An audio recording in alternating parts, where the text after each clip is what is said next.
most people recognize this parable.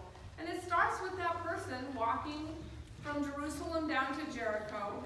It was a dangerous road. It was twisty and, through a canyon. It was common for gangs of robbers to hang out there. So when we hear that a traveler was beaten and attacked and left in the ditch, not that surprising. Those things happened on that road. And when we hear the story, we don't know if the guy in the ditch is going to be okay. And the priest came by. Priests were not wealthy people, but they were well respected. Maybe like Pastor Megan here. And we don't know why. He sees the guy in the ditch. We don't know why he passes by. Maybe he had a Bible study to lead. Or maybe he was afraid, like the kid said. And then the Levite came by. Levites were people who worked in the temple. So that would be like a synod official or a church-wide official. And they see the guy in the ditch and walk on by. We don't know why. Maybe they had an important meeting to get to. Maybe they were afraid. And then the Samaritan comes by. Samaritan was a foreigner, an immigrant, a normal person, maybe a member of a congregation, maybe not. And this Samaritan sees the guy in the ditch, is moved with pity, we hear, and goes over and takes care of him. And it costs him. It costs him time, and it costs him money. Now, in getting ready for Sunday, I always practice the children's message with my kids, which is why they answer so quickly, because they've already thought about it. And I asked them, just like I did with the kids this morning, how did the priest feel and how did the Levite feel? And they said the priest was probably busy, had something important to do. And the Levite, probably busy, had something important to do. And how did the guy in the ditch feel? And they said, like this morning, the kid's scared, hurt. They said maybe he felt some despair. The people were walking by and no one was stopping to help him. And then one of them said, I'll bet he prayed to God. I'll bet the guy in the ditch prayed. Prayed and said, Lord, send someone to help me. And God heard and God cared. God sent the priest. And God sent the Levite. And God sent the Samaritan. And it was the Samaritan who heard God's call. It was the Samaritan who was moved with pity. In the Greek, the word is splanchnoson, which probably a better translation is moved with compassion. Moved with compassion. Luke uses that word only 2 other times in the gospel. One is to talk about Jesus being moved with compassion, and the other time is the prodigal father moved with compassion. So the Samaritan heard God, was moved with compassion, and took action. Because God cares about the people in the ditch. God was persistent until someone listened and someone followed. That Samaritan heard the call of God. The Samaritan had compassion. The Samaritan cared. And he took action. He took care of the person. And it made me wonder, who are the people in the ditch today? Who are the people praying to God today? Saying, Lord, send someone to help me. How is God calling me? How is God calling us to answer that prayer?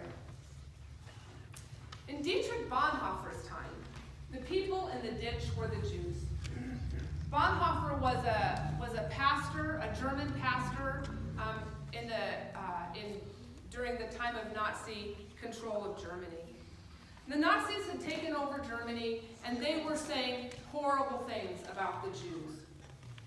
And Bonhoeffer was a pastor, so he worked for the state church. I forget that's how churches work in Europe, what they do. There's a state church, and there was a Lutheran state church, so Bonhoeffer was part of this state church. It was eventually run by the Nazis. In 1938, there was an evening in November where there was a coordinated attack against Jews, a coordinated effort across Germany in cities all over the country, where they went into Jewish businesses and homes and synagogues with sledgehammers. It's called Kristallnacht today. That means night of broken glass. Historians say that this was the way the Nazis tested the waters. They were wondering, what can we do with no backlash? If we do this, will the people rise up? They say that that night 7,000 Jewish businesses were destroyed. And the German people did not rise up. And then the Nazis knew they could do whatever they wanted. Well, Dietrich Bonhoeffer was moved with compassion. He heard that voice of God. He joined with others who formed an illegal church called the Confessing Church. They had their own seminaries. He led one of the seminaries. And it was during that time he wrote the work he's most well known for, Discipleship. Sometimes in English it's translated Cost of Discipleship. And his very first words in the book, he says, cheap grace is the mortal enemy of our church. Our struggle today is for costly grace. He said, cheap grace means grace as doctrine, grace as principle, grace as system. It is a Christian idea of God. The cheap grace is a cover-up for sins, and it is for which it shows no remorse, and from which it has even less desire to be set free. Cheap grace justifies the sin, but not the sinner. And he said, with cheap grace, the Christian need not follow Christ, since the Christian is comforted by grace, and that is cheap. Cheap grace is grace that we bestow on ourselves. He says, cheap grace is preaching forgiveness without repentance. It is baptism without the discipline of community. It is the Lord's Supper without the confession of sin. Cheap grace is grace without discipleship. Cheap grace is a Christian who doesn't follow Christ. And then he talks about costly grace. He said, costly grace is the gospel, to which must be sought again and again. It's costly because it calls us to discipleship. It's grace because it calls us to follow Jesus Christ.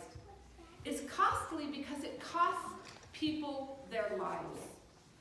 And it is grace because it thereby makes them live. It's costly because it was costly to God. Because it cost God the life of God's Son. And nothing can be cheap for us, which is costly to God.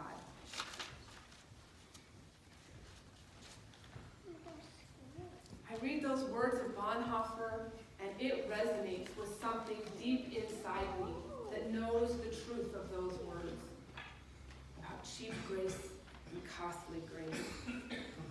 It's deep, and it goes back to the foundation of the world. And it's caught up in that story of the Good Samaritan. When the scholar asked Jesus, who is my neighbor? Jesus gives an answer all about costly grace. It is a grace from God that comes with a call that is followed by action. And grace from God is costly. Grace we give ourselves is cheap, and it tends to require very little of us. But grace from God is costly. And it strikes this deep truth, this truth that we know without being told. In our first reading from Deuteronomy, we heard about the question of what does God command? And the response is, it's not in heaven that someone has to go and get it for us, and it's not beyond the sea that someone has to go and get it for us. It says, no, the word is very near to you. It is in your mouth and in your heart. already know it. There is a truth in each one of you that already knows God and already knows discipleship. Because people in the ditch pray. People in the ditch pray and God hears it. God sends God's followers in answer to prayer. God sends the disciples in answers to prayer. God answers prayer with us. And when God answers prayer, it's costly. Because following God is costly. In the early church, we heard that letter to the church of Colossae, that you may be filled with the knowledge of God's will. Filled with that knowledge, that you will hear what God is saying to you, so that you may lead lives worthy of the Lord, that you will hear the call of God, that you will care, have compassion, and that you will be moved into action. They call that good fruit. That's the life of discipleship. We hear God, we care, and we take action. We do what God calls us to do. So the question today is, who's in the ditch? Our doing, when it follows this call, that's discipleship. Cheap grace says we don't need discipleship. We don't need to do anything. We're saved by grace. Costly grace, saving grace, calls us to discipleship. It starts with listening to God. And then it's about caring, about compassion. And it follows into action, into that life of discipleship.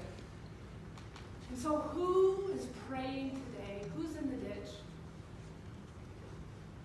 Who are the Jews of today? The ones who they are coming for. Who are praying today, Lord, help me. Help us. In the end, the scholar knew. Because Jesus said, which one was the neighbor? And the scholar knew. The one who showed him mercy. And Jesus says to the scholar, Jesus says to all followers of all time, go and do likewise.